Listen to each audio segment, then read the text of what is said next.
Pentagon withheld dozens of U.S. military injuries in the Iran war. In the week leading up to an Iranian airstrike that killed 2 U.S. soldiers and left a third missing in Jordan, Washington reports that Iran launched 3 additional attacks against U.S. forces in that country. Those strikes wounded dozens of service members and damaged several helicopters, according to U.S. officials who spoke anonymously to protect operational details. Yet the Pentagon did not disclose the earlier raids, nor the casualties or the damage they inflicted. This episode illustrates the tension that has been growing during the Iran conflict between operational security and the government's duty to keep the American public informed. When airstrikes were carried out against Iranian military sites last week, U.S. Central Command said it was retaliating for Iranian attacks on commercial shipping in the Strait of Hormuz.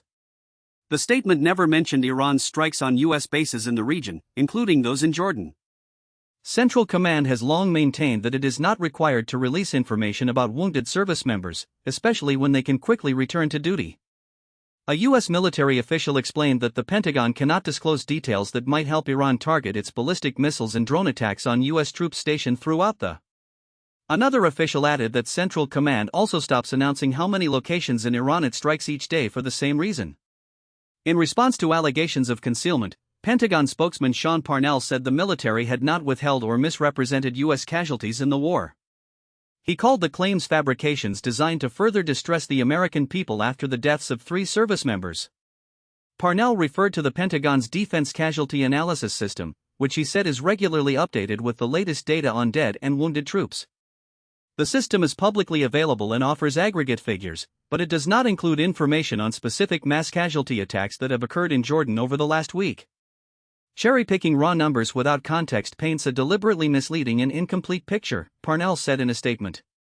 In the days since the collapse of a fragile truce, the Pentagon has provided little information about its strategy or how the war has affected U.S. supplies of critical weapons. The last major Pentagon briefing on the conflict was in early May, and since then there has been a noticeable lack of transparency.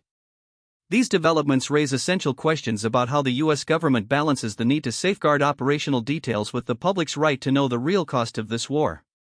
The withholding of casualty details for dozens of wounding soldiers, details that could shed light on the scale of Iranian attacks, has sparked debate and criticism. While the Pentagon maintains that it is following policy to protect troops and national security, critics argue that the lack of information hampers accountability and transparency. In short, the conflict in the Middle East has deepened existing divisions over how much to share about the war's human toll.